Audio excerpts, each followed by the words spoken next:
sao phải xí đó nó không biết sao phía cái nam vào chỉ mà bà lại tụi nó nấu cái đó này không ai này bà mi cháu phía cái nguyên nhân là đi cho nó cũng mà sao rồi bà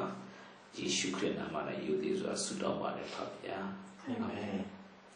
suy cho nó chân ra được bài những pháp tiếp đi ngã shit tiếp đi khăn đi ngã bài shit tâm mà đi xí về mấy về sau này ra rồi tiền đối diện đồ điều đó mà nãy đi hậu đó chết đi cái đồ về đồ quá nhiều à mình yêu lên shop với gì so đi chẳng phải cả tâm mà đi xí về mấy về sau này ra rồi tiền đối diện đồ điều đó mà nãy đi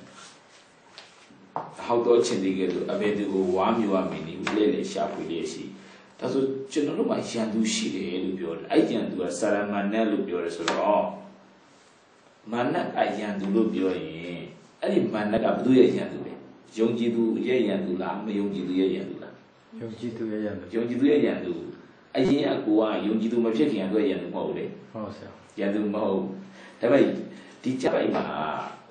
mà nãy cả là tiền đồ gì hiện đồ luôn biểu tiền đồ rồi biểu dùng gì đồ biểu là đó số khít đó của dùng gì lắc hàng này đã này chất chén bắt đầu đổ lại hiện đồ lại là so cái gì nhỉ đấy tháo ra tay ra đấy hậu bị đặc biệt mấy hiện đồ đổ lại nó không sao ai hiện đồ đó mà nãy đấy so ai đi mà nãy cả cho nó đi hiện đồ phía bên tu cả lệ lệ xả phơi này đấy nó quá nhiều lệ lệ xả phơi đấy rồi tu ở mấy cũng tu ở mà nào cái chú ra đấy dùng gì đồ đâu khác biểu lệ lệ xả phơi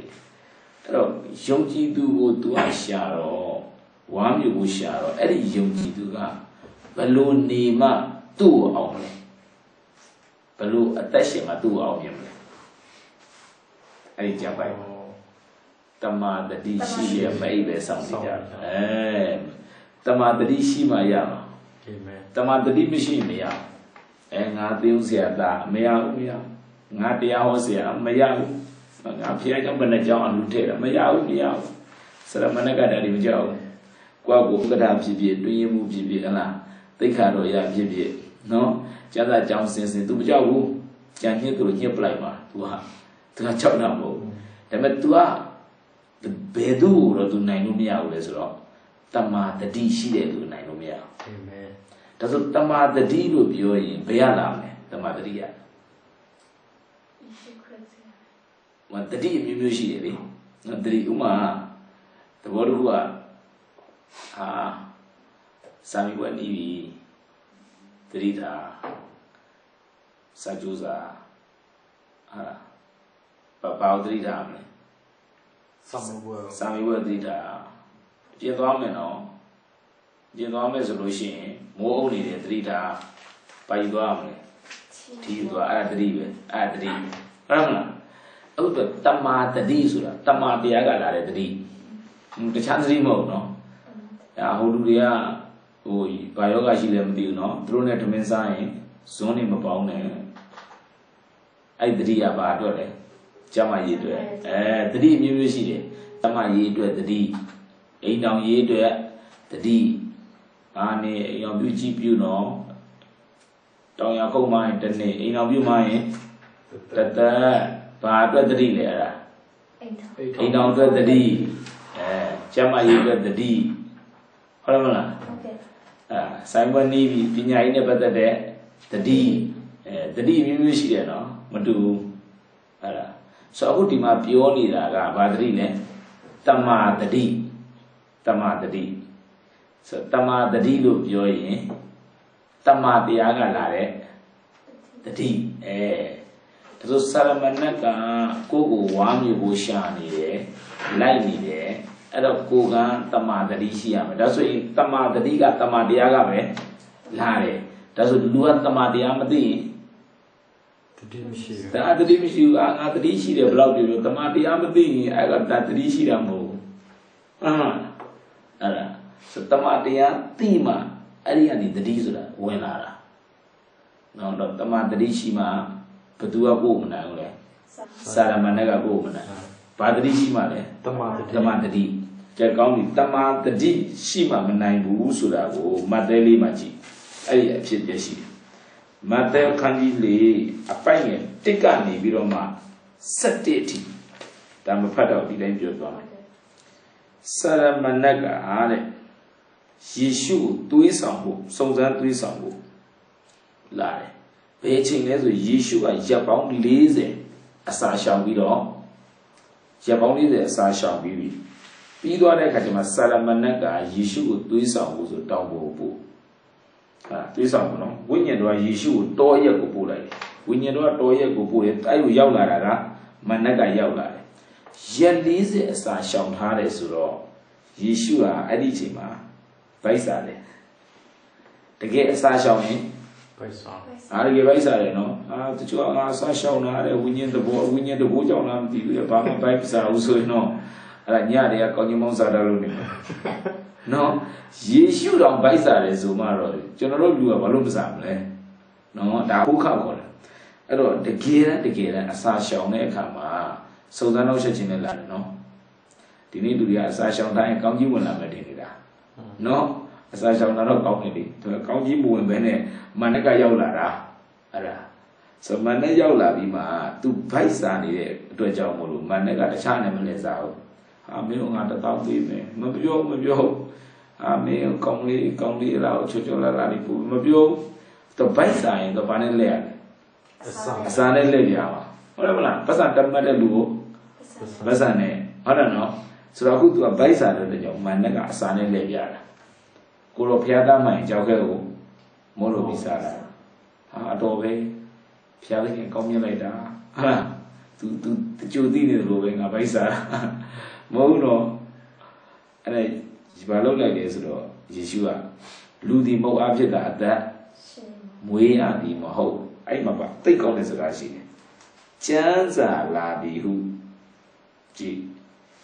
ကျမ်းစာလာပြီဟုပြန်ပြောတော်မူ၏အပိုင်ငယ်ဘေးမှာကျင်းတော့လူဒီမဟုတ်အဖြစ်တာအသက်မွေးရသည်မဟုတ်ဘုရားရှင်ပေးတော်မူသူများအဖြစ်အသက်မွေးရမည်ကျမ်းစာလာပြီဟုပြန်ပြောတော်မူ၏ဒါဆိုသူပြန်ပြောလိုက်တာဘာနဲ့လဲကျမ်းစာကျမ်းစာနဲ့အဲ့ကျမ်းစာတမန်တရားလေဒါဆိုယေရှုမှာဘာတတိရှိတယ်တမန်တတိရှိတဲ့အတွက်ကြောင့်မထွက်လာတယ်ကျမ်းစာတမန်တရားထွက်လာတယ်နော်သူဘုံကနေဆိုလို့ရှိရင်ထွက်လာတာပါလေအဲ့ဒါကိုယ့်ရဲ့တတိပဲဒါပဲဈေးဝယ်တော့မယ်ဟာဒါဈေးကြီးတယ်မလုံးနဲ့ဈေးကြီးတယ်ပတ်စံရှာအခက်တယ်ဘာတတိလဲငွေတတိဟုတ်တယ်မလားသူများဇွန်နဲ့နိုင်တော့ကိုလည်းဝင်နေတော့မလုံးနဲ့ယောဂကူးသွားမယ်ကျမ်းမာရေးတတိမနက်ကလှည့်ပြတာနဲ့ဖျားသားမှန်ကြောက်ခဲ့မလို့ပြီးစားဘယ်ဖြစ်မလဲလူဒီမောဖြစ်တာအသက်မွေးရသည်မို့ဖျားလေးမိလို့သူများဖြစ်အသက်မွေးရသည်ကျမ်းစာလာဒီပြန်ပြောတော့ကိုဤဆိုတော့ဒါဆိုသူ့မှာဘာတတိရှိနေလဲတမာတတိဆိုတမာတရားပဲလားအဲ့ဒါနဲ့ဆရမဏတ်ကဖြစ်တော့ဆိုပြီးတော့မှသူ့ကိုဘာလုပ်လဲဆိုတော့ဟိုတန်ရှင်းတဲ့မြို့တော်ဗိမာန်တော်ထိပ်ကိုခေါ်သွားတယ်ဟိုဗိမာန်တော်ထိပ်ကိုခေါ်သွားပြီးမှဘာလုပ်လိုက်လဲဆိုတော့အဲ့ဗိမာန်တော်ထိပ်ကနေပြီးတော့မှသူ့ကိုထားပြီးတော့ပြောတယ်ကိုတော်တဲ့ဖျားသားမှန်အခုံချလိုက်တယ်အခုံချလိုက်ဖျားသားမှန်ဘာလို့ဆိုကျမ်းစာမှာပါတယ်လေဖျားအားတဲ့သူ့သားသမီးကိုဟလားခြေတော့ကိုကြောက်ခဲနဲ့မထိအောင်မဆာချီပစ်မယ်ကောင်းကင်တမန်နေထားတယ်ကိုရောအတွက်ခြေတော့ကိုကြောက်ခဲနဲ့မထိအောင်မဆာချီပစ်မယ်လေကျမ်းစာမှာပါတယ်လေဒါဆိုဆရာမနဲ့ကဘာနဲ့ပြန်ပြောလဲကျမ်းစာနဲ့ပြန်ပြောတာဆိုကျမ်းစာနဲ့ပြောတိုင်းလက်ခံမယ်ဆိုစာတန်ပြောတိုင်းလက်ခံမယ်ဒါကြောင့်လူကကျမ်းစာတော့မှန်တယ်ဒါမဲ့အဲ့ကျမ်းစာကိုကန်ပြီးတော့စာရမဏတ်ကပြောရင်တတိကနားမတော်အောင်ဘာလို့လဲဆို तू ကအတိတ်ပဲဖွင့်မှာတယ်စာရန်ကစကားပြောရင်ကျမ်းစာတော့ကန်တယ်ကျမ်းစာကြိုက်တဲ့လူကျမ်းစာနဲ့ပြောမယ်စာရန်နဲ့ပတ်ကြိုက်တဲ့လူပတ်စံနဲ့ပြောမယ်သူကဂုံပကာသနာကြိုက်တဲ့လူကို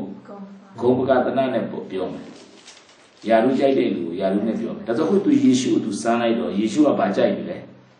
ကျမ်းစာကြိုက်တယ်အဲ့တော့ तू ကဘာနဲ့ပြန်ထက်လဲကျမ်းစာနဲ့ကိုရောတဲ့ကျမ်းစာမှာပါတယ်လေတဲ့ဖျားသားမှန်ခုံချလိုက်လေကောင်းကင်တမန်တွေကကိုရော6ကိုမဆချီပြမယ်လို့ကျမ်းစာမှာပြောထားတယ်လေကျမ်းစာကြိုက်တဲ့လူကျမ်းစာနဲ့လဲ ဒါပေမဲ့ကိုယ်ကသဘောပေါက်ဖို့အဲ့ဒါဘာလဲဆိုတော့ကျမ်းစာတော့မှန်ပေမဲ့ဒီကျမ်းစာကိုတက်လွဲအတိတ်ပဲဖွင့်ပြီးနားမတော့အောင်အတိတ်ပဲဖွင့်မှားရင်လက်မခံရအောင်ကျမ်းစာတော့မှန်တယ်ဒါပေမဲ့အခုဆရာမနဲ့ကတက်လွဲအတိတ်ပဲဖွင့်တာအဲ့ဒါနဲ့ယေရှုကဘာပြန်ပြောလဲဆိုတော့နော်ယေရှုပြန်ပြောတဲ့စကားအပိုင်ခုနှစ်မှာယေရှုကလည်းသိပြခင်ထာဝရဘုရားကိုတင်ပြီးအစုံအစမ်းမပြုတ်ရဟုကျမ်းစာလာပြန်ပြီးမိတ်တော်ကဲယေရှုကပြန်ပြောပြန်ဘုရားကိုအစုံစမ်းမပြုတ်ရအစုံစမ်းရဘူးတဲ့မတော်မှာပါတယ်တဲ့ကောင်းကင်တမန်မဆာချီပြမယ်ဆိုတာဒါပေမဲ့ဘုရားကိုမလုပ်အောင်လေစုံစမ်းရဘူးအဲ့ဒီစကားကလည်းယေရှုကပြောချင်တာပြောတာလားကျမ်းစာမှာပါတဲ့ဟာလားကျမ်းစာဒါဆိုသူ့မှာပါတတိရှိတယ်တမန်တော်တမန်တတိရှိတယ်နော်ဒါကြောင့်တမန်တရားထွက်လာတာ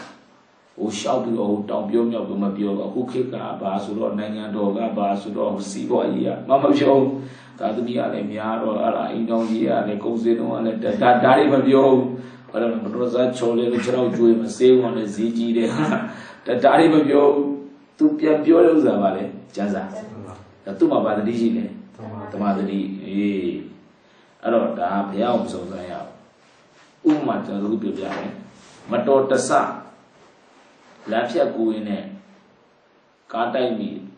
ဘာမှဖြစ်ဘူးဘုရားကွက်ကလူကလွင့်သွားတယ်ဒါပေမဲ့ပြန်ကြတော့ဘာမှဖြစ်ဘူးဒါဘုရားလူအဲ့ရင်ကွက်ကားတယ်ဒါဆိုစမ်းကြည့်အောင်စေဘေးကားရှိမှတွားကြည့်ရတယ်ဖြစ်မလားမဖြစ်ဒါဆိုရင်ဒါဘာလိမ့်မယ်လဲ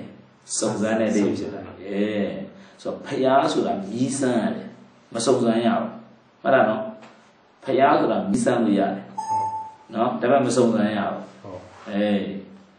စုံစမ်းတာနဲ့မြည်စမ်းတာမတူဘူးဟုတ်အဲ့တော့အခုဒီမှာသိပြရင်ထောက်တော့ဒီအစုံစမ်းမပြုတ်ရကျမ်းစာလာပြန်ပြီဒါဆိုယေရှုမှာတမန်တော်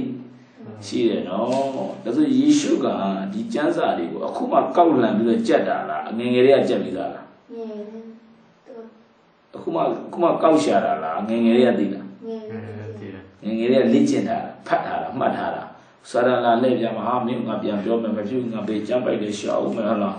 ဒီနေ့ငါတင်တတ်တာလည်းနေပါအောင်ခဏစောင့်ဆိုတော့ဒါမျိုးလုံနေပွဲသိမ်းသွားမှာဟုတ်တယ်မဟုတ်လားဒါမျိုးမဟုတ်ဘူးအရှင်ကလေးကဖတ်ထားတာမှတ်ထားတာကြက်ထားတာဒါကြောင့်သူလိုအပ်ရင်ချက်ချင်းထွက်လာတာဗောဒါနဲ့မနက်ကသူ့ဘာထက်လို့လဲဆိုတော့ဟိုတောင်ပေါ်ခေါ်သွားတယ်တောင်ပေါ်ခေါ်ပြီးမှတိုင်းနိုင်ငံတွေပြတယ်နိုင်ငံတွေဟောပြပြီးမှပါပြောလဲဆိုတော့မင်းငါ့ကိုရှ िख ိုးတဲ့ရှ िख ိုးရင်ဒီတိုင်းနိုင်ငံတွေအားလုံးမင်းကငါပေးမယ်ဟာဒါလည်းလှည့်ပြခြင်းတခုပဲဒါနဲ့ယေရှုကဘာပြန်ပြောလဲဆိုငွေ30ပါ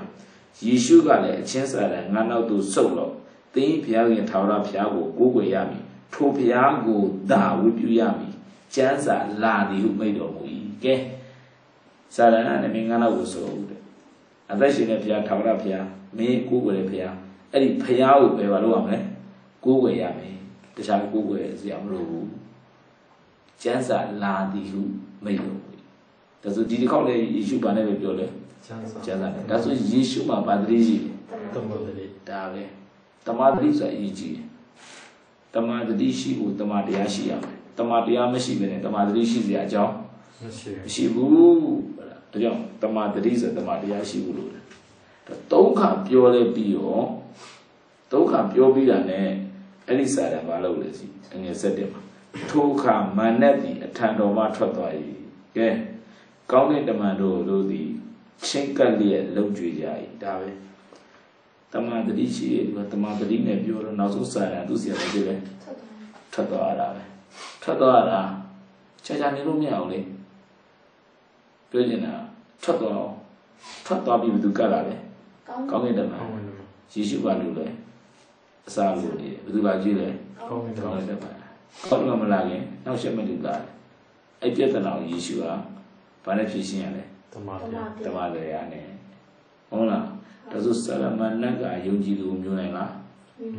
မျိုးနိုင်တယ်ဘလို့ယုံကြည်သူလဲတမန်တတိမရှိတဲ့လူတမန်တတိမရှိတဲ့လူမျိုးသွားနိုင်တယ်တမန်တတိရှိရင်ဆရာမျိုးလို့လုံးဝမရအောင်အဲ့ဒါသိရဒီနေ့ကျွန်တော်တို့တက်တာထဲမှာတမန်တတိလို့တမန်တတိရှိရင်ဆရာမျိုးလို့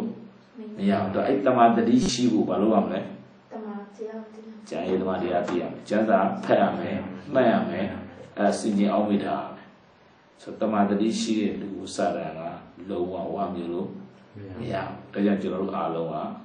ငွေရှိရင်မျိုးလို့ရတယ်ရွှေရှိရင်မျိုးလို့ရတယ်ယာတို့ရှိရင်လည်းစတာမျိုးလို့ရတယ်ဒါပေမဲ့တမာတတိရှိတဲ့လူမျိုးလို့မရဘူးအဲ့ဒါကြောင့်ကျွန်တော်တို့ကတမာတတိရှိဖို့တမာတရားအတွက်အချိန်ပေးရမယ်တမာတရားအတွက်ဖိုးခပေးရမယ်မဟုတ်ဘူးဆိုလို့ရှိရင်စတာဝမ်းမျိုးလည်းအထက်ပါသွားနိုင်တယ်ကျမ်းစာထဲမှာငွေရှိတဲ့လူတွေအများကြီးမျိုးခံရတယ်ယာတို့ရှိတဲ့လူတွေမျိုးခံရတယ်ဟုတ်လားယာတို့ရှိတဲ့လူတွေမျိုးခံရတာပဲပကသနာဂုဏ်ရှိတဲ့လူတွေမျိုးခံရတာပဲယုံကြည်သူတွေမျိုးခံရတာပဲဒါပေမဲ့အမျိုးခံရတဲ့လူတွေအလုံးပြန်ကြည့်လိုက်အဖြစ်တစ်ခုပဲဘာမှမရှိဘူးပဲဒါပဲတမန်တော်မရှိဘူးဒါအမြဲတမ်းရေးကြည့်နော်ကြပြီးနောက်တတိတစ်ခုကြောင့်ပြောဒါတမန်တတိပြီးသွားပြီနောက်ထပ်တတိတစ်ခုထပ်ပြောမယ်နောက်တတိတစ်ခုက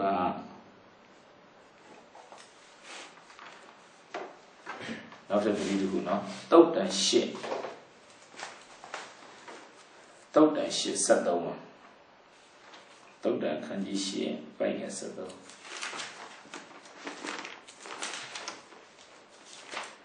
တုတ်တန်ရှစ်ငယ်73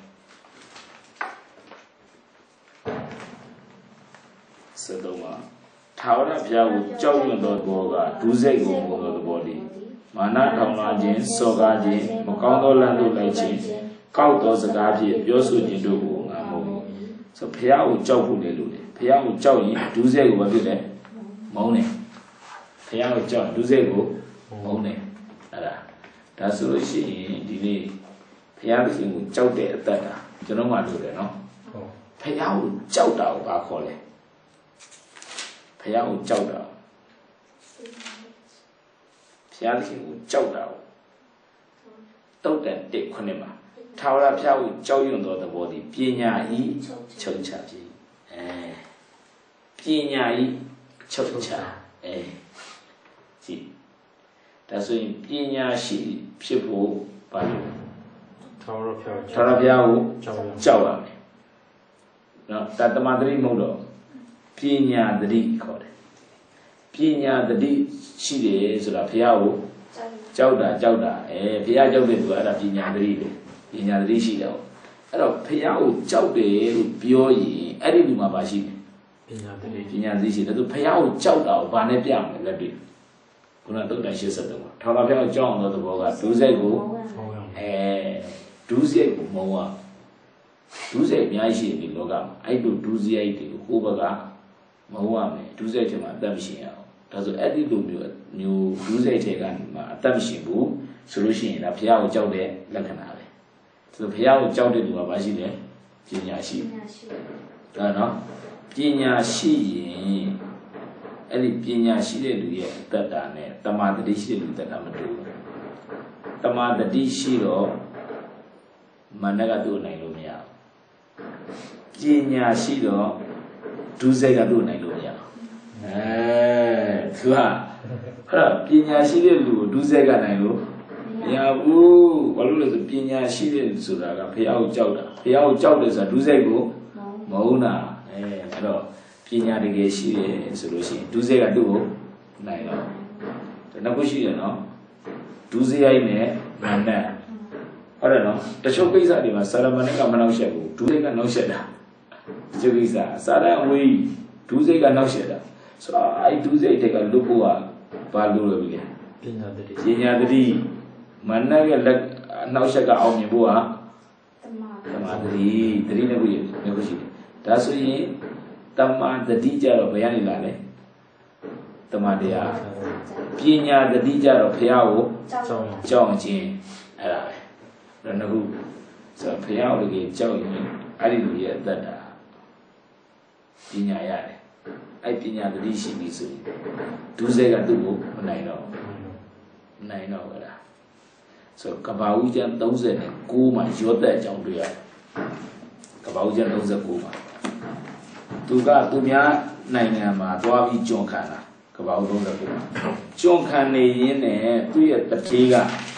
အိရှင်တထေးကြီးကခရီးထွက်တော့ သူရဲ့စီးတဲ့ဥစ္စာတွေအားလုံးရွတ်သက်လက်ထဲမှာပဲထားထားခဲ့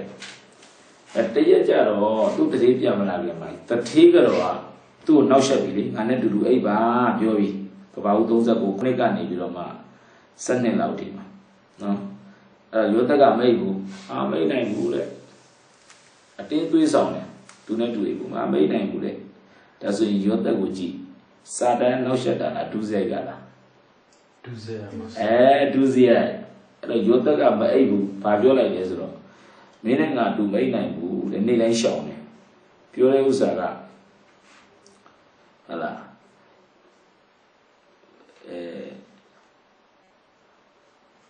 တမအပိုင်ကိုမှာအပြစ်ကြီးသောဤမှုကိုကျွန်တော်ပြု၍ဘုရားသခင်ကိုအဘယ်သို့ပြစ်မှားနိုင်သည်နည်းဟုသခင်၏မယားကိုညည်း၍ဆိုလေ၏ကျွန်တော်မအိမ်နိုင်ဘူးလေအဲ့ရင်ဘုရားသခင်ကိုမဖြစ်လေပြစ်မှားရရောက်မှာပေါ့ဘုရားကိုပြစ်မှားနိုင်ဘူးတဲ့ဒါဆိုဘယ်လိုကြောက်လဲဘုရားကြောက်တယ်ရွတ်သက်ကဘုရားကြောက်တယ်ဘုရားကိုကြောက်တော့သူပါရတယ်ပညာရတယ်ပညာရှိတယ်နော်ဘုရားကိုကြောက်တာပညာပဲအဲ့တော့ဘုရားကိုကြောက်တဲ့လက္ခဏာသူ့မှာရှိလားရှိတယ်ဒါဆိုသူပါရှိလေပညာတည်းပညာရှိတယ်ပညာရှိတဲ့အတွက်ကြောင့်ဒုစရိုက်ကသူ့ကိုမနိုင်ဘူးဒါဆိုဒုစရိုက်နဲ့တွေ့မှပညာရှိတာလားပညာအရင်ရှိတာလားပညာရှိတာလေဒုစရိုက်နဲ့တွေ့မှငါပညာရှိမှဖြစ်မယ်ဆိုမရတော့ဘူးလေဆိုဒုစရိုက်နဲ့မတွေ့ခင်ကလေးကသူကဘာရှိတာလဲပညာဒါဆိုဒုစရိုက်နဲ့မတွေ့ခင်ကဘုရားကိုရင်ကြောက်ပါလားကြောက်ပြီလားဟာလေလုယာ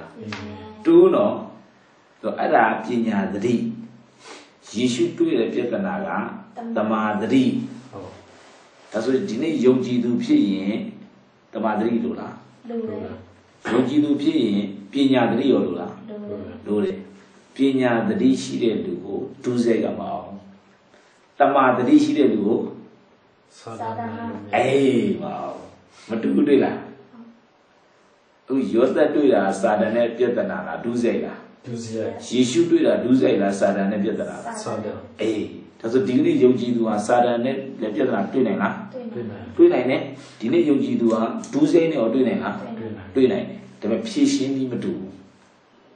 ဖြည့်ရှင်းပြီးမတူဘူးအဲ့ဒါဆိုတော့နှစ်ခုစလုံးလို့လေတမာတတိလေလို့လေပညာတတိလေလို့တမာတတိကတော့တမာတရားကိုသိချာဖတ်မှတ်လေ့လာအဲ့ဒါနှလုံးသွင်းတာအဲ့ဒါတမာတရားပညာတတိကြတော့ဘုရားကိုကြောက်ဘုရားကိုကြောက်တဲ့အတိတ်ရဲ့ဒုစရိုက်ကိုမုန်းတာဟုတ်တယ်မလားဆိုတော့ဒီနေ့ကိုယ့်ရဲ့အသက်တာမှာဒီတတိနှစ်ခုအရေးကြီးတယ်တမာတတိနဲ့ပညာတတိအဲ့ဒီဟာနဲ့အသက်ရှင်မယ်ဆိုရင်ကျွန်တော်တို့ဟာယုံကြည်သူအဆင့်နဲ့မကောက်နော်ယုံကြည်သူတွေမှာမြေကြီးပေါ်မှာအောင်မြင်တဲ့အသက်တာအောင်မြင်ခြင်းနှစ်မျိုးရမာနကိုမာနလှည့်ပြားမှုတွေကအောင်မြင်တာနောက်တစ်ခုကဒုစရိုက်ရဲ့လှည့်ပြားမှုတွေကအောင်မြင်တာအဲ့ဒီနှစ်ခုကိုခံစားရမယ်ဆိုတာနှုတ်ဘတော်ပြုံးလေးကဘုရားရှင်ကောင်းကြီးပေးပါစေအာမင်စစ်တာနော်